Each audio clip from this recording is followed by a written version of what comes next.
Pessoal, bom dia. É 8h30, horário da nossa aula. Vamos iniciar.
Então, dando sequência, parte de regeneração artificial.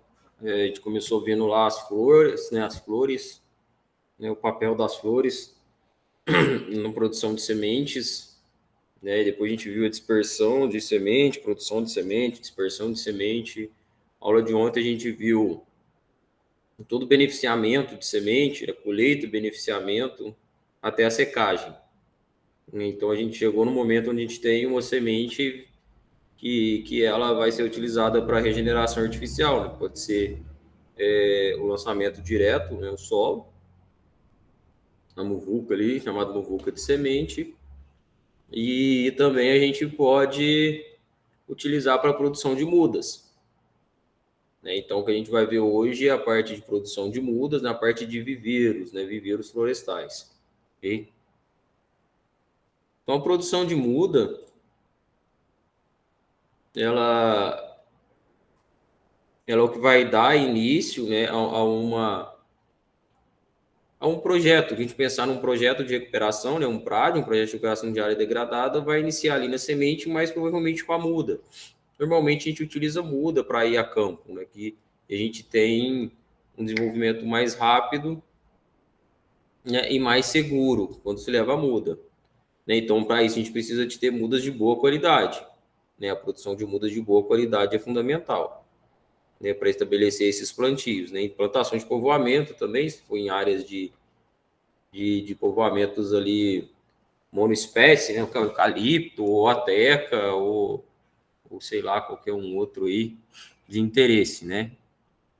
Arborização urbana também, a gente precisa de mudas de boa qualidade e a recuperação de áreas degradadas que já foi citado, né?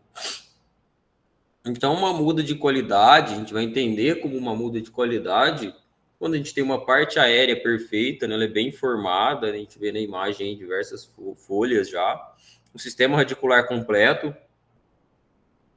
né? Dá para ver também aí na imagem do tubete aqui, né? O sistema radicular bem distribuído, bem compactado junto com, com o substrato aqui do tubete, né? Um aspecto fitossanitário, né, observar se não tem nada de ataque de pragas na espécie ali, se tem fungos, né, na sua muda. Altura compatível, né, com o que é exigido, aí vai depender de qual o seu objetivo, né? Então isso vai definir o tamanho, a altura que você quer dessas mudas. E daí a rusticidade para existir no campo, né? Porque muitas das vezes as mudas são produzidas em viveiro, com sombrite, ou com estufas e não fica a pleno sol. Então a gente tem o que a gente chama de passar por rusticidade, que é você levar essas mudas para o sol no viveiro ainda antes de levá-las direto a campo. Porque se você tirar uma muda que estava à sombra ali, que cresceu à sombra e sempre ficou à sombra, levar direto para o campo no sol, você pode ter grandes problemas ali de crescimento ou até mesmo de mortalidade dessas mudas, porque ela não está com essa rusticidade, né, para aguentar o pleno sol. Então, a cadeia produtiva das mudas, né, começa ali na aquisição da semente, e a gente pode ser de uma compra ou você mesmo fazer a colheita dessas sementes, né, e fazer todo o beneficiamento, ou ela pode vir de material vegetativo, Muitas espécies, ela tem esse poder de servir como material vegetativo, né? Uma reprodução assexuada. De partes da planta vai produzir as raízes e vão produzir a muda. Isso é muito comum do eucalipto, que a gente fala que os eucaliptos são clonados, né? Então a gente tem no viveiro o que a gente chama de jardim clonal, né? A gente tem lá várias mudas que servem apenas para fornecer mini estacas, né? Que são as partes que a gente vai cortando e vai plantando nos tubetes, né? Então elas estão ali somente para fornecer essas mini estacas que vão ser plantadas nos tubetes e ali eles vão gerar as raízes e vão se desenvolver, né? Então é a muda clonada que veio de uma espécie única, então são várias mudas iguais, então são reprodução por material vegetativo. E aí você vai gerar as suas mudas de qualidade, né, que estão prontas para plantio, para comercialização. E as mudas, já citei várias vezes, são produzidas nos viveiros, né, a gente chama de viveiros florestais. E aí a gente tem algumas definições e vários tipos de viveiro. Os viveiros eles são distribuídos em diferentes tipos, né? Então, o viveiro, ele nada mais é do que uma área ali, né, uma área delimitada, né, onde você vai ter as características ali apropriadas, né, sombra, água em abundância na quantidade que precisa, ou estufas, né, ao invés de ser áreas abertas e cobertas com sombrinha, estufas, né, que tem todos os recursos, né, necessários para a produção de mudas de qualidade. Então, isso é uma das definições, né? E a outra definição é que é um local que é adequado previamente preparado para a produção de mudas de espécies florestais, onde você vai fornecer todas as condições favoráveis ali, né? Que inclui desde a germinação até a produção da muda ali. E a importância do viveiro, né? Então, o viveiro tem importância na formação de floresta, né? Que vai depender da qualidade de mudas. A intenção de muda selecionada em grande escala, então no viveiro você consegue produzir em grande escala, né? Mesmo de espécies, né? E principalmente, na verdade, espécies de difícil regeneração natural. Tem muitas espécies que dificilmente elas se regeneram ali naturalmente. Então, se conseguindo produzir essas mudas, você já leva mudas para campo, né? E tem mais sucesso nessa regeneração. E uma grande facilidade ali, né? De manejo das mudas e formação.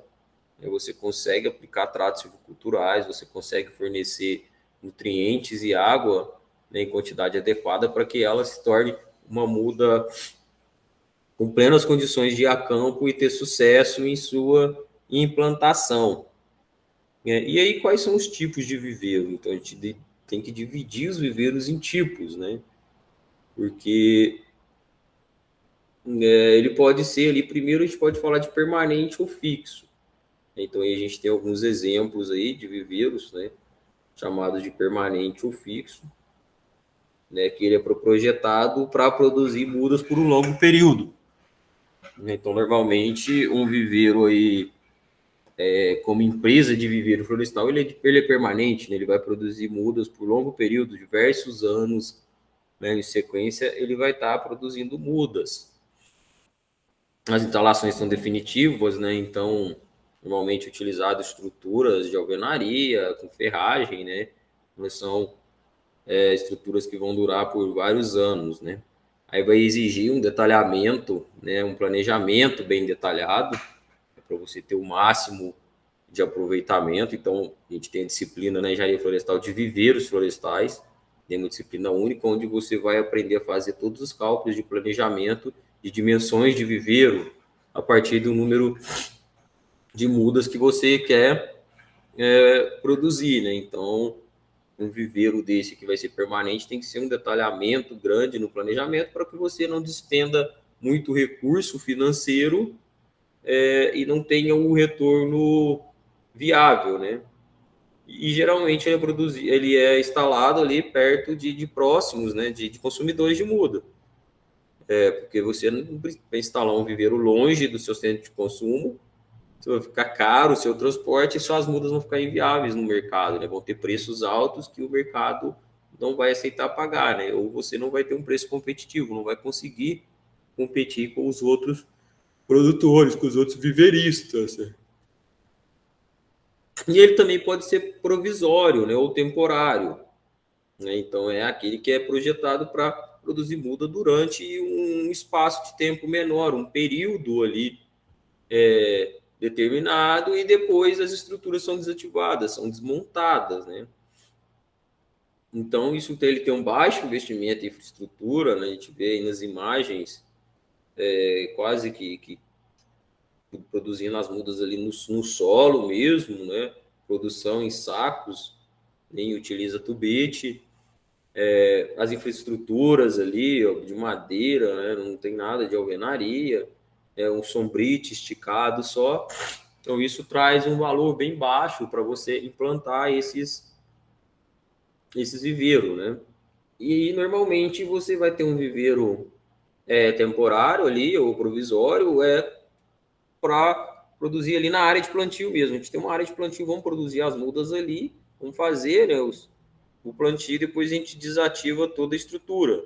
E isso vai baratear muitos custos né, de transporte, que eu já citei, né, que ainda mais hoje, onde o transporte é feito tudo de forma rodoviária e caro, né, as taxas de transporte estão caras, e você já adapta suas mudas àquelas condições do local de plantio, né? Então você não vai sair com a muda de um local que tem uma adaptação climática e levar para outro local, né? Então isso também traz até benefícios, né? Então o viveiro temporário ele é feito dessa forma. Quanto à proteção do sistema radicial, né? Então a gente tem viveiros temporários e viveiros permanentes. Né? Então, essa é a primeira divisão. A segunda divisão é quanto à proteção do sistema radicial, né? Quando a gente vai proteger o sistema de raiz né? Dessas plantas. Então, a gente pode ter ali primeiro o viveiro que a gente chama de raízes né? Nua, né? Que ela não vai ter proteção. Né? Mas o que seria um sistema de raiz nua sem proteção? Aí ela é plantada né? Diretamente no solo, né? Nos canteiros, igual a gente tem a foto embaixo aqui, as sementes né?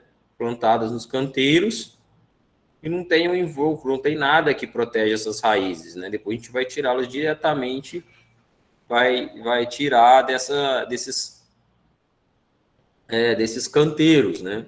E como elas não possuem proteção, é muito importante você não oferecer danos, né? Você ter a raiz sem danos, né? Não deixar as raízes expostas ao sol, né? Tomar insolação direta ali, o vento também, né? Porque o vento e o sol pode ressecar essas raízes e fazer um ressecamento total da muda também, né? E levar até a morte. E aí que a gente tem um exemplo, né, de uma raiz onde foi retirada toda a parte aérea dela, né? Então isso é um mecanismo que se tem para essa raiz se manter com água, ela não perder água, porque as folhas tendem a retirar água, né, e perder água. Então você tira e faz o plantio das raízes para que haja uma nova brotação aqui, já uma raiz plantada em local definitivo.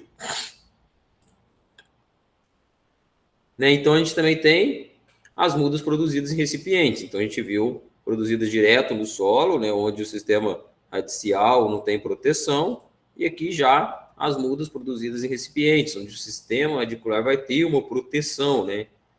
Então ela vai estar todo protegido ali. Esse recipiente ele pode ser biodegradável, né? Algumas embalagens hidrossolúveis, né? Os sacos aqui eles são degradáveis, alguns deles, né? Nem todos. Pode ser de papel, pode ser de palha, né? E esses podem ser plantados com as mudas, né? E você também tem os recipientes que não são biodegradáveis, né? No caso aqui o tubete, né? Que ele é de plástico e a gente vê aqui, ó, que a gente necessita de pouco espaço para a produção de muitas mudas, que é a muda de pinos, né? Porque ele vai numa bandeja, um tubete do lado do outro, então você com espaço menor você consegue produzir muitas mudas. E a gente tem tubetes de diferentes tamanhos, né? Dependendo da muda, você usa um tubete de tamanho diferente. É o tamanho da semente, né? E você vai usar tubete de tamanho diferente. E aqui a gente tem um exemplo do saco plástico, né? Que você produz mudas de saco plástico, mas a gente vê aqui que eles ocupam muito mais espaços, né?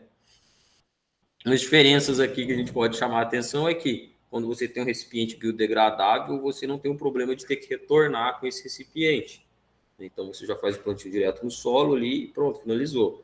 Aos tubetes, né, e os sacos plásticos não biodegradáveis, os tubetes você normalmente, às vezes, tem que devolver eles, né, então você tem todo um trabalho de juntar os tubetes para devolução, e o saco plástico, quando não é biodegradável, você tem todo o trabalho também de recolher esses sacos plásticos para dar o destino correto para eles não ficarem ali na área onde foi plantado. Né? Então, só um resumo, quanto à duração, a gente tem viveiro provisório, né, de estruturas bem rústicas e viveiro permanente. E quanto à proteção radical, a gente tem raiz nua, que é plantado direto no solo, em canteiros, e recipiente, a gente tem tubete e saco plástico, né? Então, aqui são as diferenças dos dois. E a instalação do viveiro, né? Como a gente vai fazer a escolha desse local onde a gente vai instalar, né? Então, o primeiro ponto a se observar é a localização. Né? Tem que ser próximo à área a ser plantada, quando você vai ter um viveiro ali que você já tem um destino, ou próximo de áreas onde você vai ter uma demanda por muda. Você não precisa fazer longos caminhos de transporte dessas mudas. Né? O terreno deve ser ensolarado, né? Então você precisa do sol para germinação e para crescimento das mudas. Acesso, né? Um bom acesso para permitir o transporte da muda, do material, do insumo que você vai utilizar, dos trabalhadores, né? Então, um bom acesso. Que esse acesso seja bom até na época de chuva, não só na época seca, né? E isso também reduz custo de transporte, né? Vai reduzir dano às mudas durante todo o trajeto, né? Então, você tendo estradas boas, né, onde o transporte é facilitado, e ali também o clima, né? O clima vai facilitar o desenvolvimento, né? Das condições ali de maneira proporcional, assim, o mais próximo possível das áreas onde você vai fazer os plantios, as áreas onde você vai fornecer essas mudas, né? Os climas sejam semelhantes, né? Não precisa ser igual, mas que sejam semelhantes para você ter mudas que vão ter sucesso na sua implantação. Então, o clima tem que ser adequado às exigências, né, da maior parte das plantas que você vai produzir. Né? Às vezes você não consegue atender a todas ali, né, que é a exigência de todas as plantas, todas as mudas, e que a área seja análoga aonde você vai fornecer essas mudas. Né, o relevo, né, que áreas planas, né, no máximo com 3% de declividade, porque muita declividade não tem como produzir mudas. Imagina você fazer canteiros com forte declividade, ou você instalar bancadas, né, para não deixar suspenso os tubetes. Né, então, tem que ser um relevo bem plano. Orientação, posicionar no sentido, né, seus canteiros estarem posicionados no sentido leste-oeste, que é o sentido de maior disponibilidade de luz, né, de sol ali. Abrigo contra ventos fortes, para que não tenha danos às mudas, né, os ventos. Água, e para irrigação, você precisa de água de boa qualidade, né, e em quantidade suficiente também, né? Então, águas superficiais, né? Então, ali você pode ter fonte açude, lagoa, minas, rios, e água subterrânea são os poços artesianos e semi-artesianos. Né? E tem que cuidar para que essas águas sejam livres de poluentes, de produtos químicos, físicos ali, biológicos, né? Para que não tenha danos às mudas. Né? E livre de argila também dispersa ali as águas, né? Que aí, então, você precisa de água de boa qualidade nesse sentido. Os solos, né? A gente precisa de solos de boa drenagem, né? Solos permeáveis, né? Livre de plantas invasoras, nematóides, fungos e bactérias. Não um exemplo aqui de um fundo não permeável, de um solo, desculpa, não permeável. Então, você tem água aqui em grande quantidade, isso atrapalha muito o acesso às mudas, e aí as mudas ficam muito encharcadas por muito tempo, isso pode comprometer o crescimento, né? Que a gente vê o exemplo, né? Muita água, muita lama, né? Então, que dificulta muito o trabalho pessoal, né? Então, tem que evitar esse tipo de situação. O viveiro, né, deve ser cercado para que animais não tenham acesso. né, e a implantação de quebra-ventos, né, árvores em volta ali para proteger do vento que a gente falou anteriormente.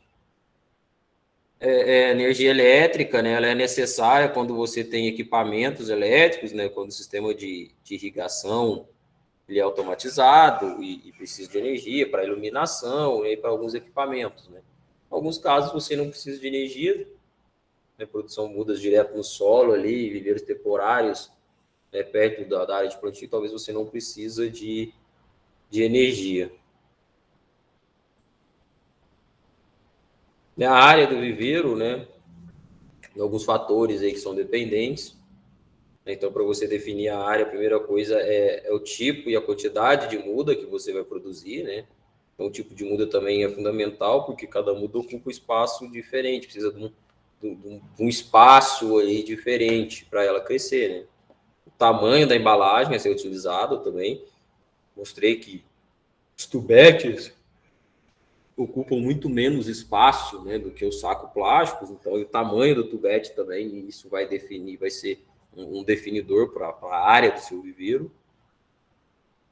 A área ser plantada no plantio definitivo e no replantio, né, isso também. Percentual de germinação de semente ou de enraizamento, porque eu já citei nas aulas passadas que você tem sementes com baixa capacidade de germinação, que você tem ali 90%, 80% de germinação, então você vai produzir, você vai precisar, né, plantar muito mais sementes, né? Então você vai utilizar muito mais área para que tenha esse sucesso no germinação, né? E percentual de perdas no desbaste ou repicagem, isso quando for o caso, né? Desbaste ou repicagem, se você colocar mais de uma ou duas sementes ali por tubete ou por saco, e depois você retirar e deixar somente uma para que não tenha competição. E o percentual de perda ali, quando você vai fazer seleção, né? Você vai descartar algumas mudas por não atender o mínimo da exigência que você quer das mudas ali, né? Então, um viveiro bem planejado, ele vai ter de 50% a 60% de área produtiva, né? Do total do viveiro, né? Porque você tem espaços ali onde você vai caminhar, onde você vai ter espaços para carregar caminhões, né? Para transporte, local que você vai encher embalagem, vai preparar substrato, então isso, e aí são áreas que a gente chama de não produtiva, né? Então, mais ou menos, a gente tem de 40% a 50% da área total são esse tipo de área dentro de um viveiro. Então, você precisa também determinar isso quando você está projetando o seu viveiro. Então, ali, para viveiros permanentes, você precisa de uma área de produção, a casa do viveirista, um galpão semiaberto para enchimento de recipiente, ou preparo de substrato, lavagem de recipiente, etc. Um depósito para equipamentos e ferramentas, depósito de agrotóxicos e adubos e um depósito de substrato. Então, são instalações necessárias em um viveiro permanente. Um viveiro temporário, né, você vai ter bem menos instalações, né, um galpão ali para enchimento de recipiente ou preparo de substrato, um depósito de substrato e a área de produção. Né? Então, a gente tem bem menos demanda por área, né, e por instalações. Aqui alguns exemplos, né, de viveiro. Né? Ali em cima, o primeiro aqui, um jardim clonal. Né? Então, aqui a gente tem as mudas já, tudo vindo do jardim clonal aqui, de onde a gente vai tirar, desculpa, aqui de onde a gente vai tirar as estacas, né, as mini estacas, né, que são feitas em canaletões, são as telas telhas bem grandes, né?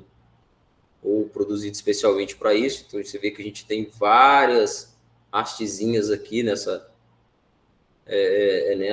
muda, nessa planta aqui, que ela serve apenas para a gente tirar partes dela e fazer as estacas.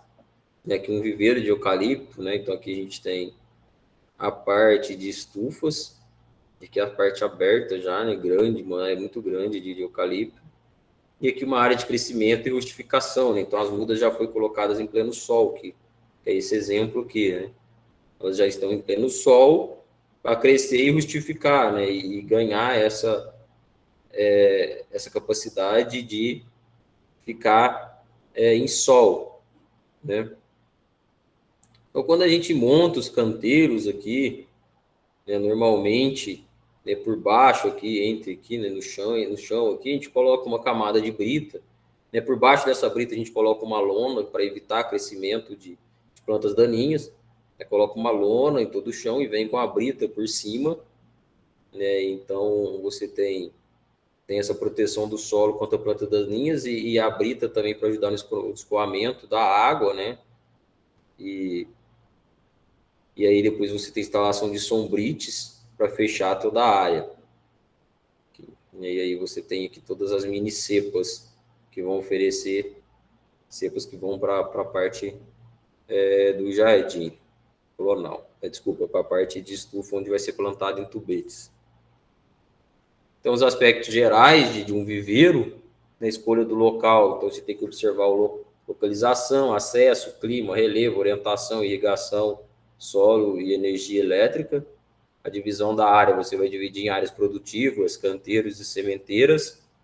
As sementeiras é quando a gente joga diversas sementes ali no solo e depois tira aquelas mudinhas e leva para o saco plástico ou para os tubetes, né? Então, áreas não produtivas ali, caminhos, rua, galpão fechado, depósito, escritório. E a dimensão da área vai depender da quantidade e o tipo de muda, o tamanho do recipiente que você vai utilizar, né, a perda que você vai estimar ali, desbaste, repicar e seleção de mudas. Agora, falando sobre os recipientes, né, que a gente pode utilizar.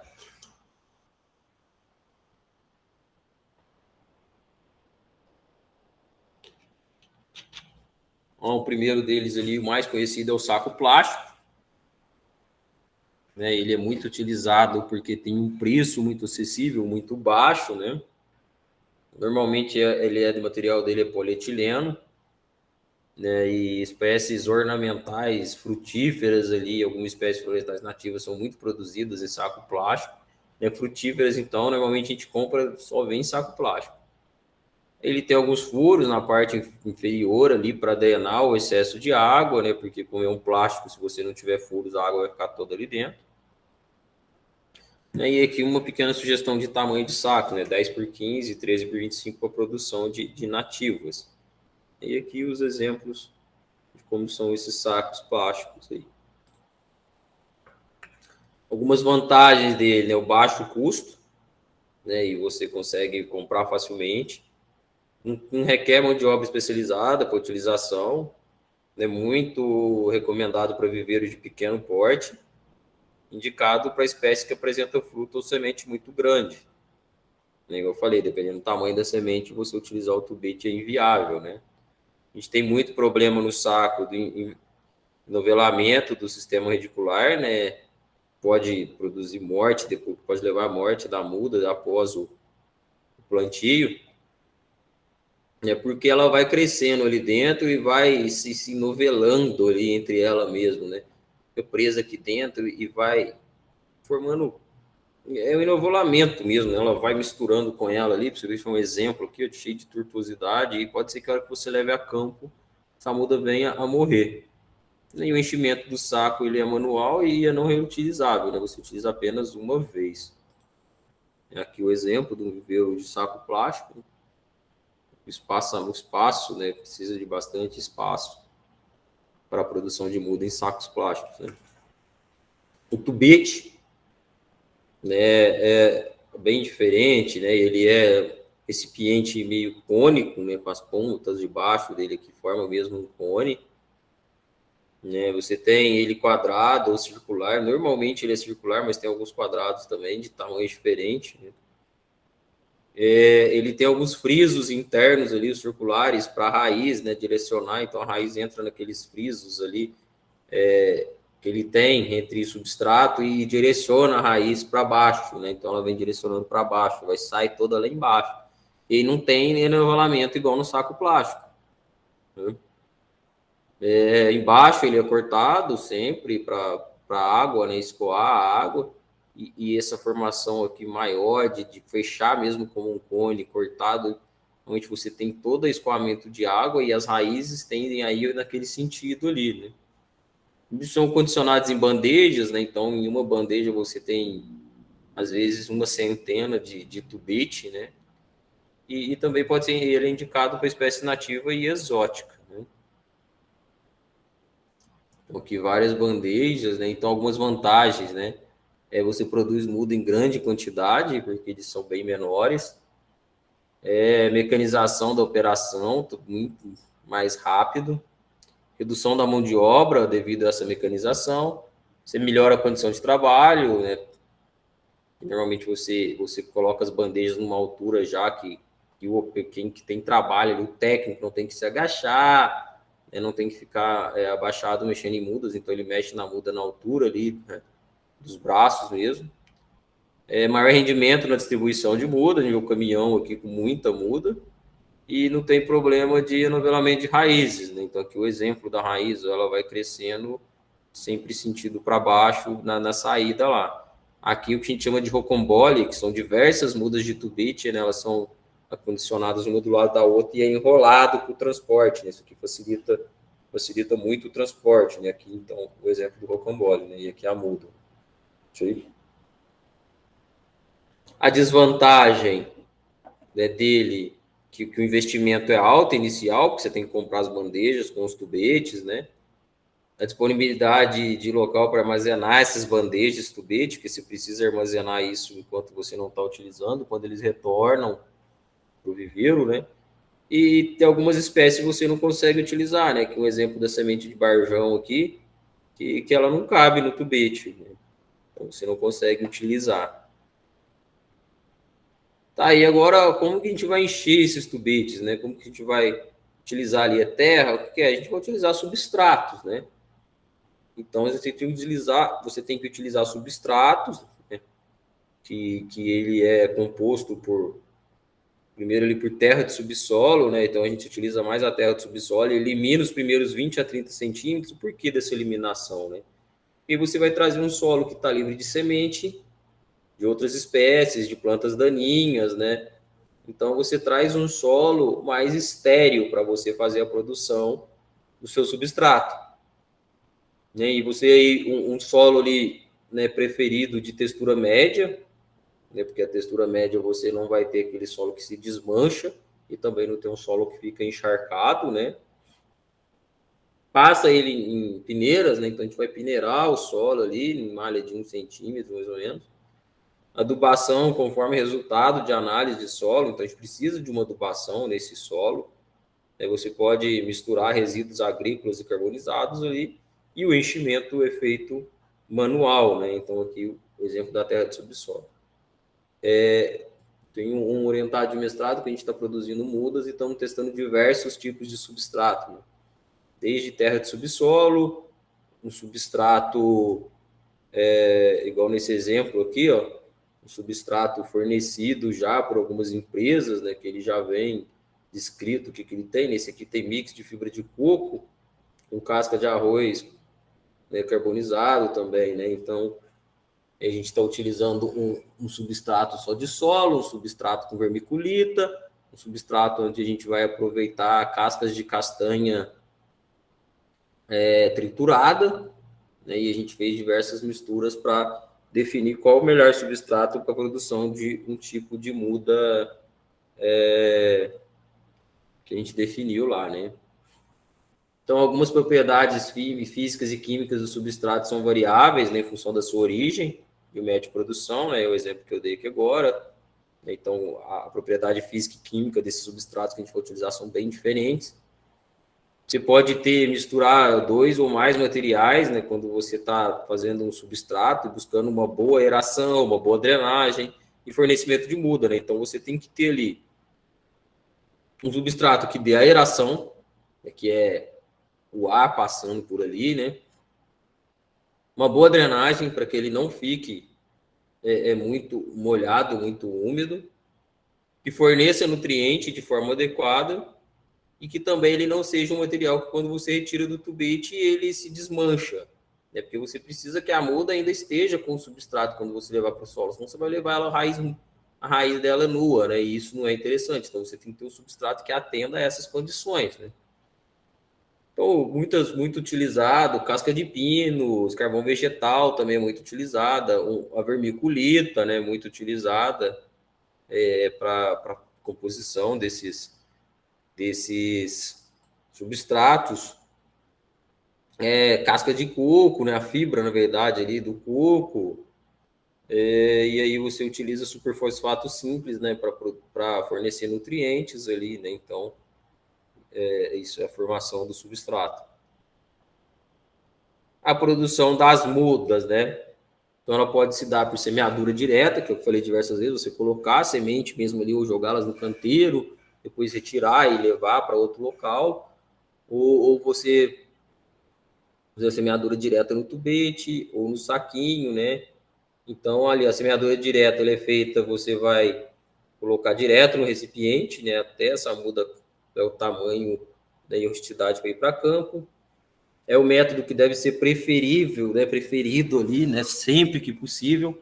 E você vai mexer o mínimo com a muda também, né? E não vai ter dano a raízes, né? E traumas de repicagem.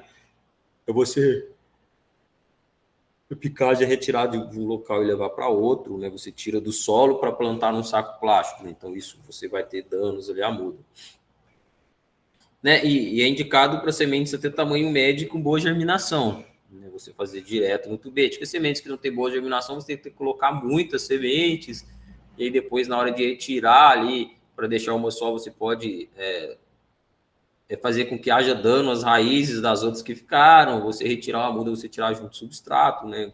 Então, isso também não é indicado. E a sementeira, né, que passa por repicagem, então a semente é posta para germinar, né, e depois elas são transplantadas para o recipiente, então isso é repicagem, que eu falei já, né? Tira do solo e leva para o recipiente. É muito utilizada quando a semente é muito pequena, né? Então, muito pequena você colocar no tubete, você faz o lançamento dela ali no canteiro e depois vai tirando as mudas. Baixa germinação, né, percentual de germinação, então para você não ter que ficar plantando 2, 3 por tubete, ou plantar uma quantidade muito grande, né, ocupar muito espaço para depois ficar muito tubete vazio, você tem que manejar isso tudo, então você faz a germinação dela em solo direto. Né, germinação irregular também, quando elas não crescem ao mesmo tempo, não germinam ao mesmo tempo, então é melhor você fazer numa sementeira. E semente que necessita de longo período de germinação, também você faz em sementeira também, para que não ocupe muito espaço, né? Então, aqui o exemplo de sementeiras, né? Sementeira de alvenaria aqui, né? De tijolos, né? Aqui também, e aqui também, né? Aqui uma proteção de sombrite. Então, essas sementeiras, elas têm que ter uma boa drenagem, né? E estar livre de patógenos ali, né? Isento de patógenos. Você faz uma semeadura em linha ou a lanço mesmo, joga as sementes ali e é uma sombra, né, para elas, né? Então aqui sementeira é muito utilizado para espécies florestais aí. As dimensões ela podem ser um pouco variadas, mas normalmente ela tem 1 metro por 1,20, né? Ou ali por 20 metros de comprimento, né? O comprimento vai variar de acordo com a sua área, e a profundidade ela não precisa ser muito profunda, ali máximo 60 centímetros é mais do que o ideal já, né? Normalmente as sementeiras no fundo elas têm britas ali ou cascalho, né? E bastante areia para ter uma boa drenagem, né? E depois você vem falando com materiais que tenha drenagem ali, né? Você pode fazer ela totalmente na areia, né? Uma areia mais grossa tem boa drenagem, porque as mudas elas vão ter ali no seu período inicial tudo que ela necessita. O embrião vai fornecer para ela a semente, né? A gente foi discutido na aula passada. E depois, quando você levar para o tubete, você vai levar para o tubete com um substrato que vai fornecer nutrientes para ela, já um substrato preparado para esse fim. Alguns procedimentos aqui de repicagem, né, o processo de você retirar essas mudas da sementeira e levar para o saco plástico, né? Então, você pode molhar, né, fazer uma molhada, deixar bem úmido os canteiros da sementeira para que o material ali que está ali, a areia, o solo, o substrato ali, né, faça com que a muda se solte mais fácil, né? Se for um recipiente, o substrato para que vai receber deve estar umedecido, né? Após a repicagem, tem que manter irrigação e sobreamento, né? Até o pegamento, né? Quando você traz para aqui no caso uma bandeja, né, ou pode ser saco plástico, ou pode ser o tubete, né, tem que manter sempre, né, molhado e na sombra. Você seleciona mudas, né, e poda as raízes dela, então ali você vai selecionar as melhores mudas, tamanho padrão ali na sementeira, e você pode fazer uma poda das raízes, né, tirar parte dessas raízes, e colocar apenas uma muda no centro do recipiente. Então aqui, ó, mostrando aqui, né, o errado aqui, como que deveria ser, né, ó. Desculpa, aqui já é a semeadura direta, né, então aqui a gente coloca no centro, e aqui é a semeadura direta, né. Então você vai irrigar a embalagem antes da semeadura, né, deixar o saco com a borda de 0,5 a 1 centímetro, né, então que quase, né, todo cheio, né, aqui já não tá, e você vê que o saco dobra e para a água por fora, né, e você tem um tampa ali a área que vai receber irrigação, então quando vai irrigar esses sacos plásticos, a gente não tem muita água caindo lá dentro, né, então o certo é bem uma bordinha ali de 1 a meio centímetro, né. Se semear aqui de 1 a 5 sementes por recipiente, né, e colocar uma cobertura bem fina ali de terra peneirada em cima dessa semente. E depois você vai fazer o desbaste das plântulas, né? Quando elas germinarem, você escolhe uma que está mais central, que está melhor ali, né? Que está uma muda que está mais bonita, e a restante você tira do saco plástico para ficar apenas uma. As mudas ali produzidas no viveiro, a gente faz uma adubação de cobertura nelas, né? Coloca adubo, né, nessas mudas, né? A gente tem que fazer isso. Controlar praga, doença e planta invasora, então a gente tem que continuamente retirar todas essas plantas invasoras aqui, que estão nos sacos plásticos, fazer sempre irrigação e movimentar, né? A gente chama de dança de mudas nos canteiros, né? Que é você tirar essa muda que está aqui, né, e colocar outra aqui e ir mudando ela dentro dos canteiros, para que ela receba sol ou claridade, né, de diferentes em partes diferentes, né? E essa dança também, né, que a gente faz, a gente já faz o corte, que tem uma raiz aqui aparecendo, a gente já faz a poda dessas raízes que estão expostas, né? Então, cada retirada a gente vai podar todas as raízes que estão expostas aqui. Isso vai reduzir a mortalidade dela quando ela for a campo, né? Então, sempre que necessário, a gente faz essa poda dessas raízes aí. A produção de muda em tubete, né? Então, o jardim clonal, né? Aqui a gente já está falando de um clone, né? A produção em tubete, que não é de semente, é de clone, né? Então, o jardim clonal é o local destinado ao cultivo de plantas matrizes, né? Que foi o exemplo que eu dei dos canaletões lá, né? As plantas matrizes ficam lá, né? Onde a gente vai tirar as fontes vegetativas, né? As partes das mudas ali, né? Então, todo o trabalho ali, o galpão, ele localiza no local um escritório administrativo, banheiro, vestiário, refeitório, toda a infraestrutura ali para equipamento e enchimento de tubete. E nesse caso, a demanda, né? Você demanda muita mão de obra, porque você vai ter que ter alguém, e que normalmente esse trabalho é feito por mulheres, né? Que são mais delicadas, que é o corte, né, a retirada do material vegetativo, igual está dentro dessa caixa aqui. Né, você retira lá, corta um pedaço, corta a porta das folhas, por isso tem bastante folha aqui nessa imagem, e depois leva cada uma para o tubete, né? Só que quando ela vai para o tubete, ela é inserida em um hormônio de crescimento de raízes, né, para que as raízes cresçam ali, e é levada para o tubete. Né? Então a gente chama de estaqueamento ou de mini estacas, né, que é a retirada lá daquela parte e a gente faz o estaqueamento, coloca no hormônio e leva para o substrato, né? E é feito em local com cobertura, né? E depois é levado para a casa de vegetação, né, onde elas ficam para enraizamento, né? E o microclima dentro dessa casa de vegetação é totalmente controlado quanto à umidade relativa e temperatura. E patógenos também, né? São áreas que são sistematicamente detetizadas, né? Passa por detetização total ali, né? Para se tornar totalmente estéril a desenvolvimento de fungos ali, principalmente, que são os fungos que atacam as mudas. O funcionário ele tem que ter um conhecimento já, né, bem treinado, e ter um incentivo, né? Então aqui a gente está mostrando a preparação das estacas, né, das mini estacas para ir para os tubetes. O sistema radicular, né? Então, uma muda, ela tem que ter um sistema radicular bem formado, né? Raízes primárias bem originadas ali, fasciculadas, né? Na região do colo, ó, bastante aqui, e secundárias formadas a partir dessas raízes primárias, são raízes mais longas, né? Aqui no caso que a gente mostrou, quando tem a clonagem, né, uma característica desses clones é que eles não têm raiz pivotante, né, não tem aquela raiz grande no meio aqui, porque como ele vai crescer raízes de um sistema radicular, né, então ele sai raízes aqui só fasciculada, não tem uma raiz pivotante, né. Então, um exemplo aí da raiz, né, uma raiz secundária, uma raiz primária aqui, né, e a região do colo de onde sai as raízes, né, que é uma muda de Bauwine aí, a famosa pata de vaca. A casa de sombra, né, que é o local onde vai iniciar o processo de aclimatação, né? Então, eu falei que a gente vai ter que levar para o sol. Então, primeiro você traz para uma casa de sombra ali com 50% ou 70% ali, o sombrite, né, de sol ali, né? E você vai ter um controle dessa aclimatação, né? Então, você vai passar ela ela está totalmente na sombra e você vai diminuindo a sombra dela e para levar para o sol, né, diretamente. O pátio de crescimento ou rustificação, né, são as áreas onde ela vai ficar ali no sol, né? Aqui a gente vê no pleno sol as mudas de eucalipto, né? E aí você tem algumas regiões, você tem que ter muito cuidado para controlar a chuva, de granizo, geada e a temperatura, que pode cair muito, né? E congelar essas mudas aí, né?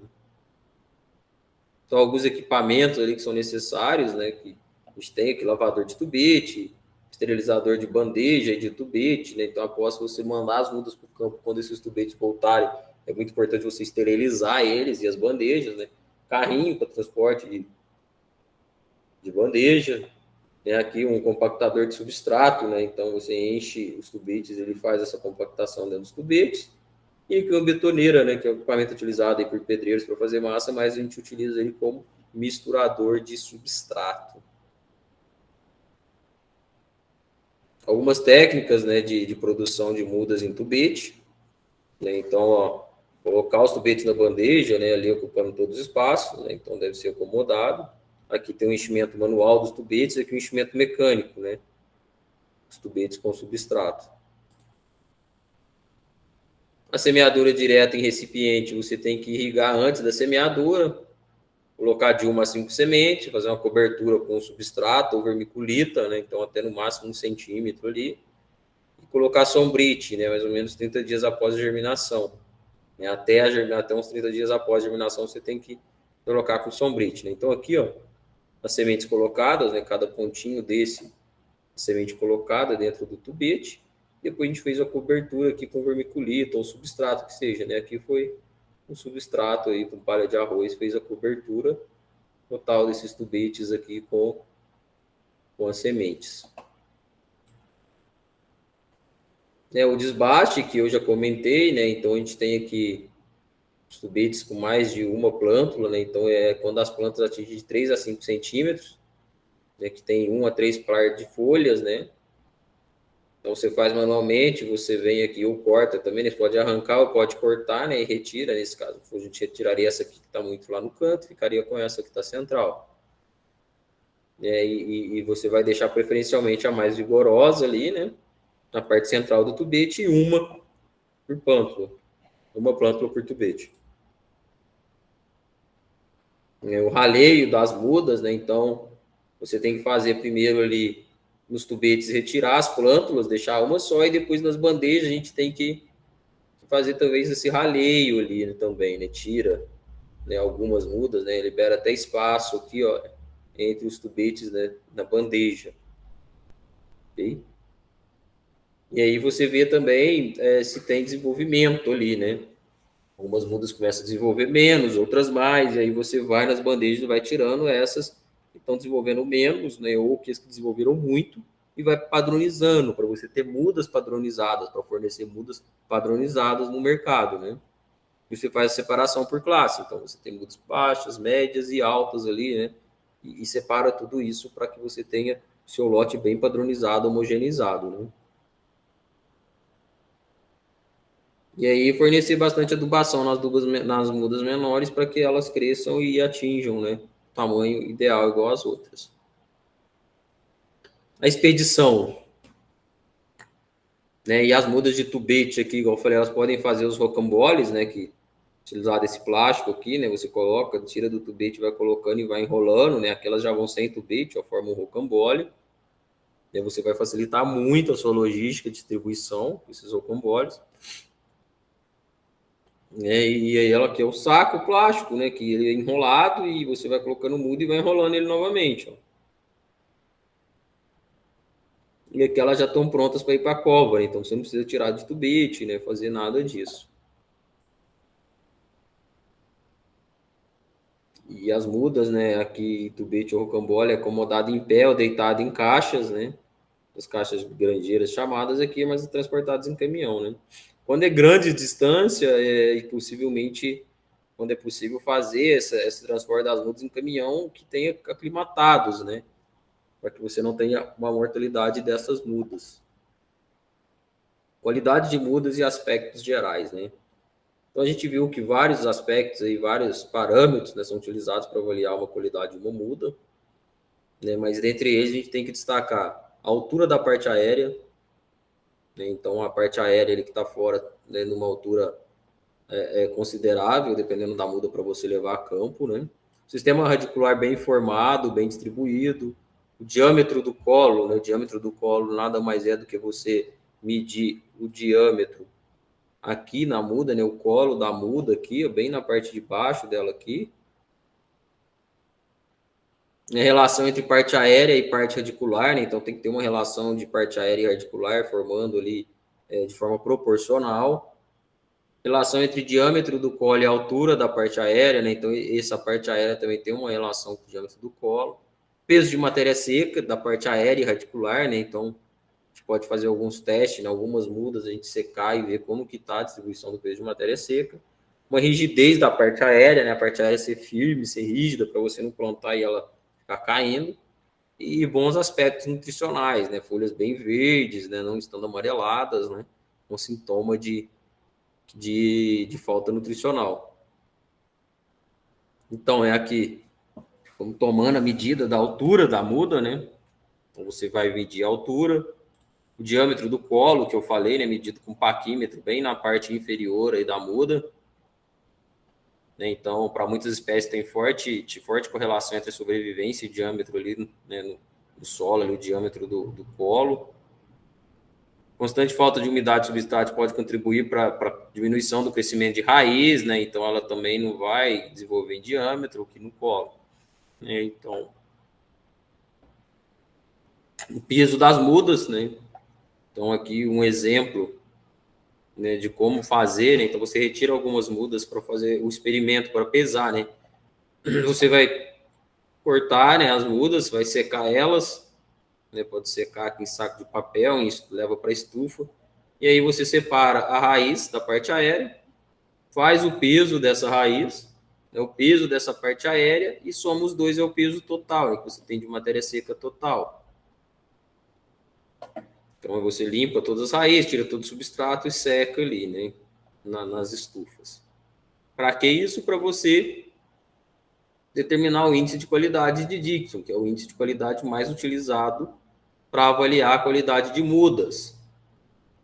Né? E quanto mais alto esse valor aqui, melhor é a qualidade. Né? Então, a forma balanceada, que vai incluir todos os parâmetros morfológicos dela, né? Quando ele foi desenvolvido, foi para pinos, né? E aqui, né? Então, mas esse altamente utilizado, vi trabalhos com ele utilizando esse índice até para mudas de café, né? Então, quanto maior o valor do índice, melhor é o padrão de qualidade da muda. Então, quanto maior esse resultado aqui, maior é o padrão de qualidade. E ele é um ótimo indicador de porque ele vai considerar não só alguns parâmetros, ele vai considerar tudo, a robustez, o equilíbrio da distribuição de biomassa, da muda e pondera os parâmetros. Né? Então, o índice aqui, né, de qualidade de Dixon ele é dado pelo a massa total, né, seca, matéria seca total, se você limpou a muda, tirou terra, secou, pesou, seca ela ali a 30, 40 graus ali, né, até peso constante, seca ela, A altura dela em centímetros dividido por diâmetro do colo ali em milímetros, né? Então, a parte de cá, né, é isso, dividido por isso. Então, a massa seca total é dividida por a altura sobre diâmetro mais a massa seca da parte aérea em gramas dividido para a massa seca da raiz. E aí você tem o índice de qualidade dessas mudas. Só o conteúdo de hoje, da parte de viveiros é esse. Se tiverem dúvidas ou questionamentos, fiquem à vontade.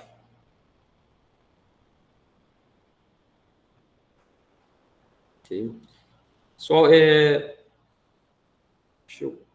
eu vi que tem 3 alunos que não fizeram avaliação, não sei se eles não estão frequentando a disciplina mesmo, não estão entrando no sistema, não observei, mas não fizeram avaliação. Então, eu já liberei as notas lá no sistema, já até salvei lá hoje, né, porque fechou ontem. Amanhã eu libero a próxima avaliação. Então, provavelmente meia-noite ou na hora do almoço ali, amanhã já está liberado, e aí ela fica até na segunda-feira. E conforme nosso calendário, a gente tem aula terça e quarta, né? Acho que são, deixa eu só conferir. Mas, se não me engano, a gente tem aula terça e quarta para finalizar o conteúdo.